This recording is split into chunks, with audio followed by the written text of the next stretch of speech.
Assalamualaikum warahmatullahi wabarakatuh. Perkenalkan, nama saya Heri Julianto dengan NPM 2355-2011 dengan kelas 5C mata kuliah Machine Learning.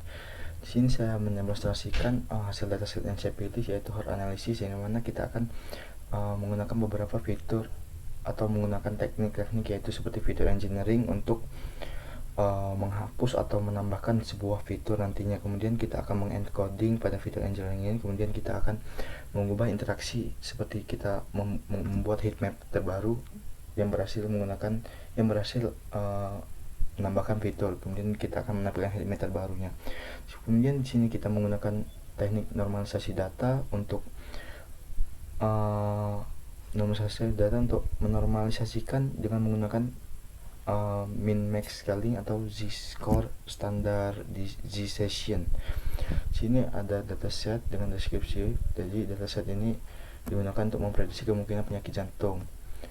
Jadi setiap baris mempresentasikan satu pasien dan setiap kolom berisi informasi klinis atau hasil pemeriksaan pasien tersebut. Di sini ada struktur datasetnya dan beberapa atribut. Di sini terdapat 12 atribut, yang mana ada usia. Jadi usia sangat berpengaruh dengan penyakit jantung. Kemudian ada seks, yaitu jenis kelamin dengan menggunakan kode M itu untuk laki-laki, F dan untuk perempuan. Di sini ada chest pain type, yaitu jenis nyeri dada yang bernama ATI atau atypical angina, yaitu nyeri dada tidak keras. Kemudian NAP atau non anginal pain, yaitu nyeri bukan karena jantung. Yang ketiga AC, yaitu asymptomatic, yaitu tidak ada nyeri dada namun ada indikasi jantung. Kemudian TA adalah typical angina, itu nyeri dada khas akibat gangguan jantung. Kemudian ada atribut resting BP, yaitu tekanan darah pasien saat istirahat diukur dalam MHG. Tekanan darah tinggi merupakan faktor risiko utama penyakit jantung. Kemudian ada atribut kolesterol, yang mana kadar kolesterol dalam darah jika dia tinggi dia meningkatkan risiko penyumbatan pembuluh darah. Kemudian ada atribut resting BS, yaitu kadar gula darah saat puasa bernilai 1 atau secara binary jika kadar gula itu lebih dari 120 mg dan 0 jika dia kurang dari 120 mg. Kemudian ada atribut resting ECG, yaitu hasil rekam jantung dengan normal, itu tidak ada kelainan. Dengan ST, yaitu kelainan pada gelombang ST. Kemudian LVH ini tanda pembesaran ventricle carry. Kemudian ada atribut MAC-HR, yaitu denyut jantung maksimum yang dicapai. Kemudian ada X-rays angina, yaitu apakah pasien mengalami anginanya atau nyeri dada dengan nilai Y berarti iya dan N tidak. Kemudian ada OLPEC, yaitu penurunan depresi segmen ST pada hasil ECG setelah latihan dibandingkan dengan saat istirahat. Nilai yang lebih besar menunjukkan kemungkinan gangguan jantung. Kemudian ada ST-LOP, yaitu perbandingan segmen ST setelah latihan dengan 3 kategori, yaitu up, naik atau normal, flat datar, yaitu resikonya sedang, dengan down, yaitu menurun, artinya resiko yang tinggi. Kemudian ada label target, yaitu heart disease, dimana label target ini menunjukkan pasien memiliki penyakit jantung atau tidak. Dengan secara binary, 1 dia memiliki penyakit jantung, 0 tidak memiliki penyakit jantung. Dengan ukuran dataset ini berisi 918 data pasien dengan 12 fitur. Jadi tujuannya adalah untuk memprediksi kemungkinan penyakit jantung berdasarkan parameter kesehatan pasien menggunakan teknik data processing, fitur engineering, dan machine learning. Oke, langsung saja. Kini dia menyimpulkan das, kemudian dia df PDR CSV ini membaca file CSV yang berada di dalam folder Kaggle input her verification, kemudian her CSV. Kemudian df ini untuk membaca atau mengambil beberapa data. Di sini terdapat 5 data dengan 12 atribut dengan umur 40, 49, 37, 48, 54 dengan sex, yaitu M itu laki-laki, F perempuan, M laki-laki, F perempuan, M laki-laki, yang mana ATI ini adalah nyeri dada tidak khas. Kemudian di sini ada NAP, yaitu nyeri bukan karena jantung. Kemudian ATI ini adalah nyeri dada tidak khas juga. Kemudian ACY ini adalah tidak ada nyeri dada namun ada indikasi jantung. Nah, di sini terdapat pada data keempat ini dengan label targetnya 1, yang mana kita lihat saja dari chest pain tipenya ini, artinya tidak ada nyeri dada tapi dia ada indikasi penyakit jantung. Begitu juga dengan kolesterol yang juga sangat tinggi. Dengan kemudian ada fasting BS ini, yaitu kadar gula darah. Kemudian ini kemungkinannya adalah missing data, bukan missing data, maksudnya secara binary kan ada 1 sama 0. Kalau dia 0 ini artinya dia kurang dari 120. Jadi gula darah ini masih di batas normal, tetapi nyeri dada ini tetapi ada penyakit jantung itu ada di chest pain tipenya ini. Dengan kesimpulan label targetnya itu heart disease-nya itu terkena penyakit jantung. Kemudian DFTL ini dia menampilkan data terakhir tadi kan totalnya ada 918, dia akan menampilkan data terakhir dengan rata-rata label targetnya itu hampir terkena penyakit jantung juga. Kemudian dia ada F-shape ini untuk menampilkan jumlah total seluruh data pasien dan 12 atribut. Kemudian dia akan DF column ini untuk menampilkan kolom yaitu dengan 12 kolom, yaitu X, chest, pain tipe, resting BP, kolesterol, resting BS, resting ECG, max HR, X-ray chest, angina, all peak, dan ST lab, dan kemudian ada label targetnya itu heart disease. Kemudian sini ada dia menampilkan 7 sampel yang dimana terdapat pada pasien 220, 647 dengan rata-rata di sini mayoritasnya itu sama, mayoritasnya laki-laki pada data yang diambil dari 7 sampel ini, dengan rata-rata umur yang berbeda, dengan beberapa nyeri dada yang berbeda, yang dimana ACY ini yang saya bilang tadi tidak ada nyeri dada namun ada indikasi penyakit jantung. Dengan label targetnya kemungkinan dia terkena penyakit jantung. Begitu juga dengan kolesterolnya juga lumayan tinggi. Dengan ST slope ini tadi yaitu yang dimana flat, dapat dari sini yaitu resikonya sedang, yaitu dalam setelah latihan. Kemudian sini dia menampilkan data lagi mulai dari 110 nomor 110 sampai 121 dengan rata-rata umur itu memasuki fase lebih dewasa lagi atau pokoknya di atas 30. Kemudian dapat dilihat ini rata-rata change pain tipenya itu ACY dengan label target yang mana ACY ini sudah terindikasi dengan terkena penyakit jantung, dapat disimpulkan seperti itu. Dan di sini juga dia menampilkan Oke, di sini saya lanjutkan. Di sini ada DFI log ini untuk mengambil data berdasarkan posisi indeks, misalkan pada baris 110 sampai 121 dengan kolom atau atribut yang kita ambil tuh 0 sampai 5 ya. Jadi ini atributnya X, chest pain, tipe, resting, BP, dan kolesterol. Dan di sini dia juga memanggil fungsi ilog ini untuk mengambil data berdasarkan posisi indeks, yaitu pada baris 110 dan 1 sampai 121 dan kolom 0 sampai 5. Di sini ada DF tipe ini untuk menampilkan tipe data pada setiap kolom atribut, yang mana integer ini adalah merupakan kolom numerik atau numerik dalam bentuk angka, objek ini berbentuk huruf, dan float ini juga termasuk dalam angka. Jadi terdapat 3 tipe data, yaitu integer, objek, dan float, yang mana integer dan float ini termasuk dalam numerik, yang dimana integer ini terdapat 5 atau 2, 3, 4, 5, 6, yaitu terdapat 6 yaitu dengan menggunakan numerik, dan 6 atribut menggunakan numerik, dan 2, 3, 4, dan 5 atribut dengan menggunakan objek atau menggunakan huruf. Di sini ada DF info yaitu menampilkan informasi dengan yang menua 918 entry dari 0 sampai 917 dengan data kolom total yaitu 12. Di sini ada 12 atribut dengan 918 data, yang 0 ini adalah semua data itu artinya tidak ada yang kosong. Dengan menampilkan beberapa data tadi yang saya jelaskan, yaitu terdapat 3 data yaitu float, integer, dan objek dengan memori usage-nya 86 KB. Di sini saya menunjukkan di sini ada DF kolesterol, yaitu menampilkan atribut kolesterol, artinya dia mendeskripsikan, yaitu di sini ada count, total datanya itu 918 dengan rata-rata kolesterol itu 198 mg. Kemudian standar deviasinya itu 119 mg dengan minimum itu 0. Kemungkinan ada missing data. Di sini ada 25% dari total seluruh data itu dengan memiliki miligram 173. Dengan di sini ada 50% yaitu dari total datanya memiliki 223 mg kolesterol. Begitu juga 75% 267 mg dari total seluruh data yang memiliki kolesterol. Dan dengan nilai maksimum dari data dengan orang memiliki kolesterol itu 603, artinya sangat tinggi.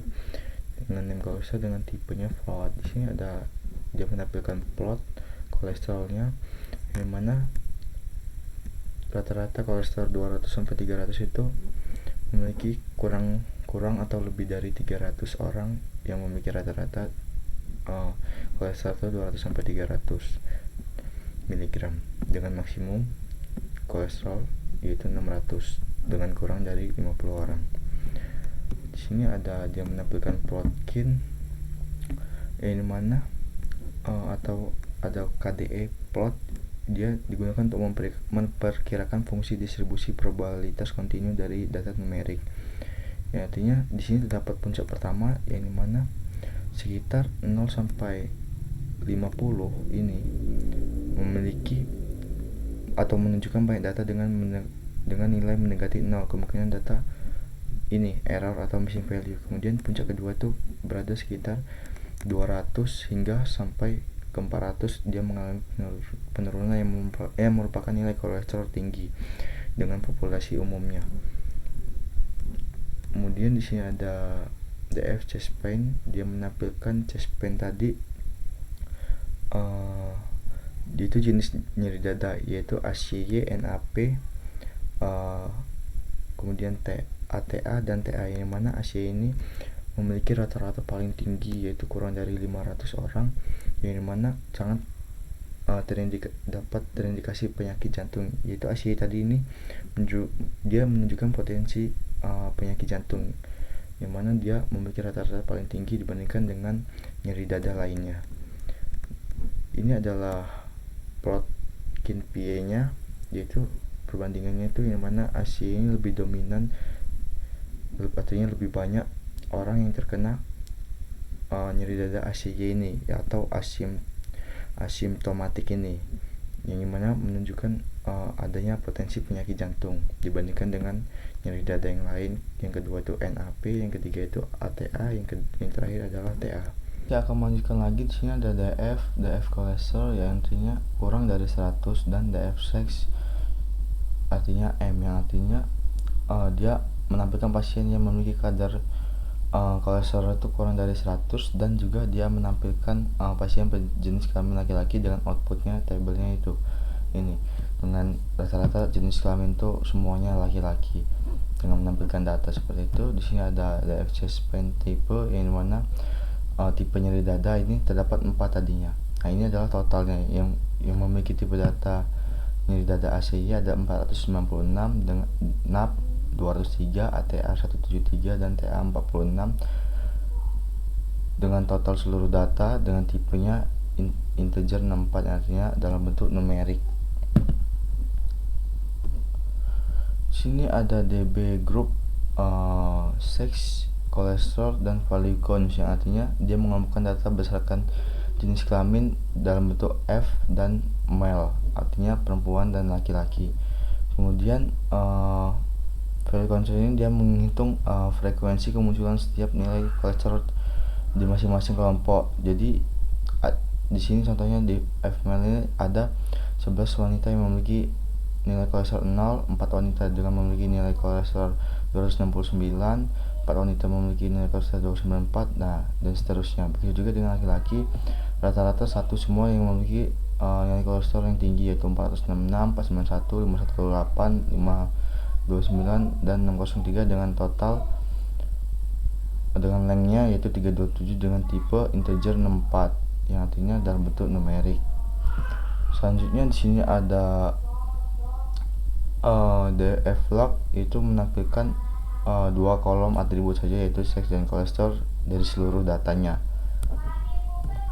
Di sini juga ada DF log resting BP dan kolesterol dengan short, yang artinya untuk ini bukan saling berhubungan atau korelasi, ini mana dengan korelasi resting BP ini dengan tekanan resting BP ini adalah tekanan darah istirahat dan kolesterol, yang mana saling berhubungan atau korelasi dengan nilai 0,1. Kemudian di sini ada DF insult, itu Definition ini dia menghasilkan nilai true untuk data kosong atau none dan false untuk data yang terisi, yang artinya karena seluruh kolom data ini false, yang artinya tidak ada data hilang atau missing value pada dataset ini. Begitu juga definition ini dia menampilkan dari 12 atribut ini tidak ada data yang hilang, menunjukkan 0 ini artinya tidak ada data yang hilang atau missing value. Jadi seluruh data total 918 data itu dia memiliki data yang terisi. Kemudian juga dia di sini dia menduplikat, sama saja dia tidak ada data yang missing value atau hilang. Kemudian di sini ada dropna yang mana fungsinya ini untuk menghapus baris yang nilai kosong. Tetapi kan tadi datanya tidak ada yang kosong atau data yang missing value. Kemudian dia akan menampilkan kembali seluruh data. Di sini ada df dropna untuk menghapus nilai yang kosong tadi. Kemudian dia akan merename beberapa atribut, yaitu dia akan merename chest paint tipe menjadi chest paint. Kemudian dia akan menampilkan lagi seluruh datanya, atribut yang sudah diganti atau di rename namanya menjadi chest paint saja, yang sebelumnya chest paint tipe. Nah, ini sebelum melakukan fitur engineering penting untuk memahami hubungan antar fitur asli pada dataset. Nah, di sini membantu mengidentifikasi fitur mana yang paling berpengaruh terhadap target atau hard disk, serta apakah terdapat multi-collinearity antar variabel numerik. Jadi langkah pertama ini dia menyimpan salinan dataset asli ke dalam variabel df original. Kemudian dia fitur engineering dia akan mengencoding variabel kategorikal karena dataset ini berisi kategorikal. Yang tadi dijelaskan, berisi kategorikal itu yang berisi objek artinya huruf, dan juga dia akan berisi numerik juga yang artinya berisi angka.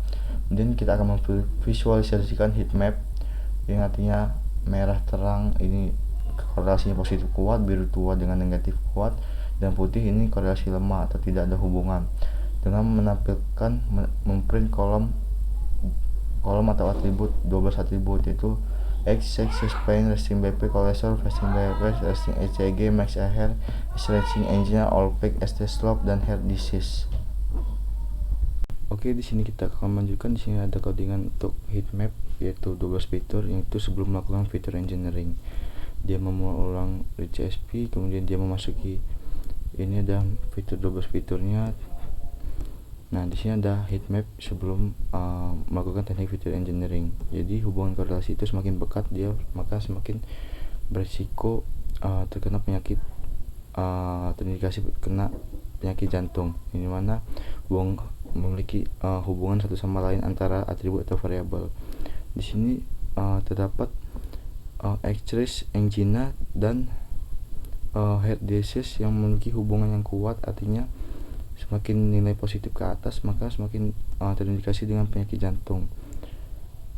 Seperti itu. Kemudian kita akan melakukan tahap fitur engineering. Kita menambahkan fitur yaitu Sol BP ratio, yang merupakan rasio antara kolesterol dan tekanan darah saat istirahat atau resting BP.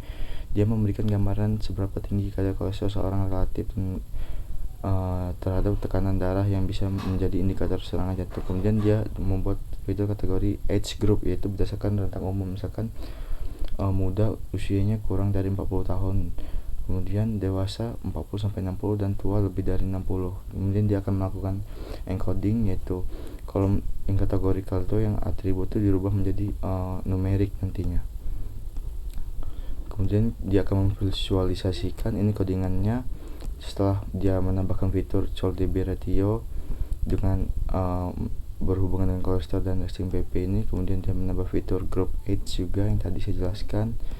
Nah, ini adalah tampilan data sebelum melakukan fitur engineering atau fitur penambahan data dan encoding.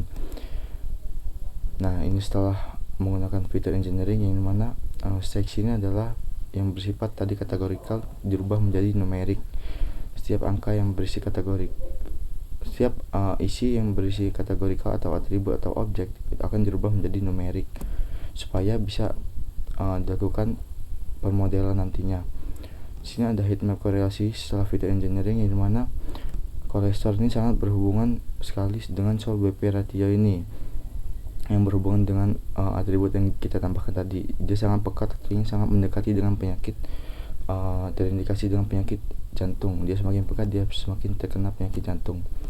Nah, dari setelah proses fitur engineering ini dia dia memiliki fitur-fitur baru hasil transformasi tadi, yang itu coba BP ratio yaitu rasio antara kolesterol dan tekanan darah, kemudian age group dia pengelompokan umur ke dalam kategori numerik. Jadi tujuannya ini untuk menyelaraskan rentang nilai fitur agar tidak ada fitur yang mendominasi, kemudian dia meningkatkan stabilitas dan kecepatan konvergensi model, kemudian dia membuat hasil prediksi lebih akurat dan konsisten. Nah, ini adalah normalisasi data setelah fitur engineering. Di sini ada menentukan fitur numerik setelah kita melakukan fitur engineering tadi, merubah menjadi fitur numerik. Langsung saja di sini ada fitur yang dinormalisasikan itu ada kita menambahkan dari 2, berarti ada 14 yang dinormalisasikan dengan grafik histogram ini, yang dimana ada grafik yang pertama contohnya ini ada grafik atribut X yaitu umur. Jadi dia sebelum dinormalisasi ini tuh dia memiliki rentang umur 20 sampai 80. Bentuknya itu seperti gunung, yaitu lonceng miring ke kanan sehingga menurun. Jadi banyak pasien usia 40 sampai 60 itu banyaknya pasien yang memiliki 40 sampai 60 tahun. Kemudian yang sedikit di bawah 30 sampai 75. Setelah itu nilai sumber X ini adalah umur asli sebelum belum diubah skalanya. Jadi di sini ada X min max scaling juga, yang dimana berada di antara 0 dan sumbu X nya itu berada di antara 0 dan 1.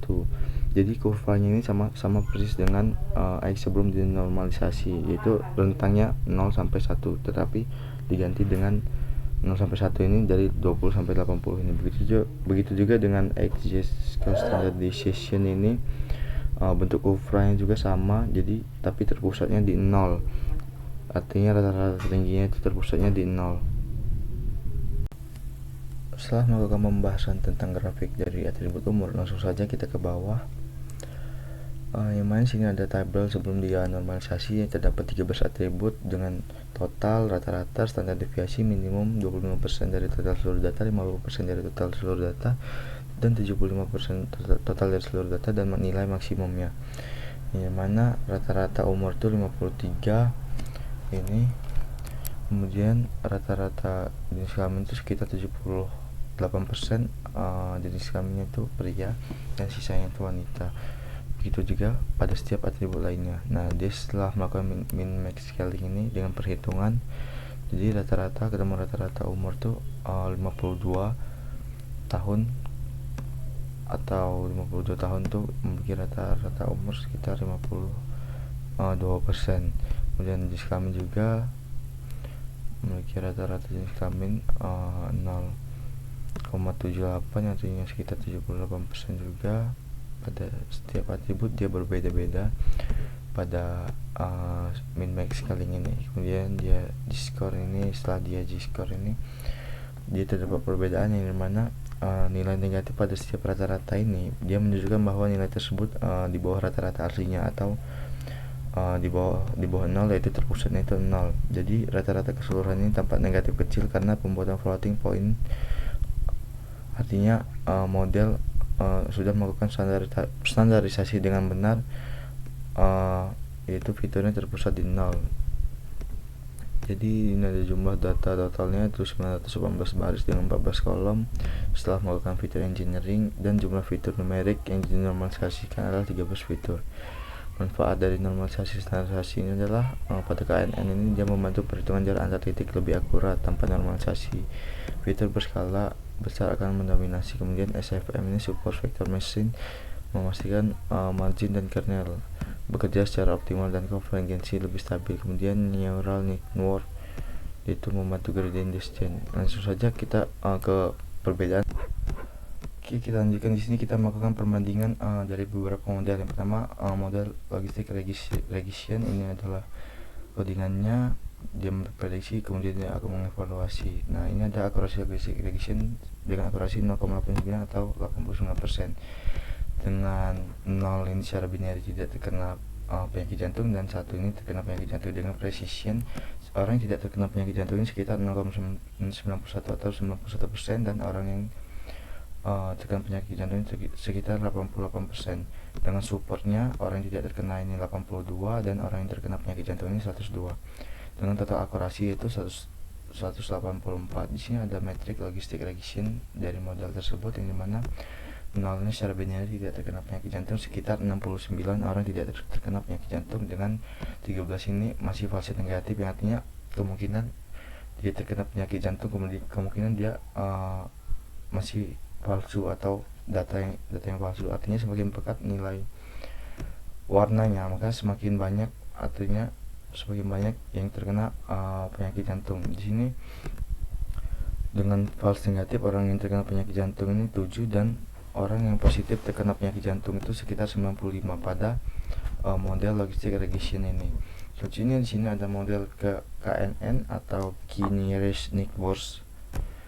Di sini dengan akurasi KNN ini dari total data itu sekitar 0,8, artinya sekitar 88%.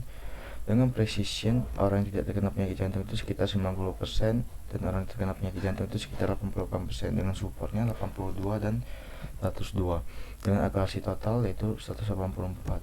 Di sini perbedaannya hampir sama dengan logistik regression.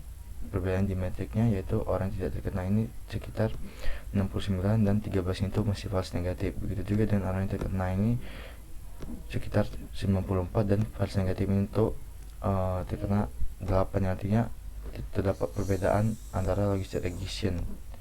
Soalnya yang ketiga ini model random forest. Dengan akurasi random forest ini sekitar 0,8750 atau sekitar 87%. Dengan precision orang yang tidak terkena ini 86%, dan orang yang terkena penyakit jantung ini 88%. Dengan supportnya orang yang tidak terkena ini 82, dan orang yang terkena penyakit jantung ini 102, dengan akurasi total dari seluruh data itu 184. Di sini ada confusion metric dari random forest, dari model random forest ini, di mana orang yang tidak terkena penyakit jantung ini 70, dan kemudian 12 ini kemungkinan dia false negatif. Ini mana dia semakin banyak maka dia semakin pekat warnanya. Kemudian orang yang terkena penyakit jantung ini sekitar 91 orang yang diindikasi terkena penyakit jantung, dan 11 ini masih false negatif. Nah, di sini terdapat 10 fitur terpenting dalam prediksi penyakit jantung, yang dimana lebih dominan ST slope ini yang terpenting dalam untuk memprediksi penyakit jantung atau tidak. Kemudian max AR, kemudian ST slope plane, kemudian kolesterol, OPEC, dan SCS, dan seterusnya. Jadi perbandingan dan kesimpulannya ini dari logistik regression terdapat 89%, KNN terdapat 88%, dan random forest terdapat 87%, yang mana logistik regression ini lebih dominan, artinya lebih tinggi daripada model dua lainnya. Nah, di sini ada model terbaiknya logistik regression dengan akurasi tertinggi yaitu 0,89 atau 89%. Jadi gambaran umumnya setelah dilakukan tahapan Feature engineering yaitu menambahkan kolom seperti call, BP ratio, dan edge group. Kemudian melakukan encoding yaitu mengubah data kategorial menjadi numerik, dan dia menormalisasikan data agar skala tiap fitur ini seimbang. Dia dilanjutkan menerapkan 3 model yang tadi, seperti logistik regression untuk mengklasifikasi binet, kemudian KNN untuk berbasis jarak antar data, kemudian random forest untuk berbasis banyak pohon keputusan sangat kuat untuk data kompleks. Kemudian hasil perbandingannya adalah akurasi model pada catatan logistik regression sekitar 89%, akurasi tertinggi, jadi cepat dilatih dan stabil. KNN memiliki 0,88 atau sekitar 88%, cukup tinggi juga, tapi sensitif terhadap skala dan distribusi data. Jadi random forest juga 0,87 atau 87%, jadi sedikit lebih rendah dibandingkan dua model lainnya. Kemudian dia menganalisis model terbaik yaitu logistik regression ini. Jadi alasannya itu mampu menangkap hubungan linear antar fitur dan target dengan baik, lebih efisien secara komputasi, dan lebih mudah diinterpretasikan. Kemudian dia memberikan hasil stabil dan konsisten dibandingkan model lain. Jadi fitur-fitur yang paling berpengaruh ini dalam model ini adalah ST slope ini, OPEC, umur, max AR, dan XCS engine. Demikian yang dapat saya sampaikan. Lebih kurangnya mohon maaf. Saya akhiri. Wassalamualaikum warahmatullahi wabarakatuh.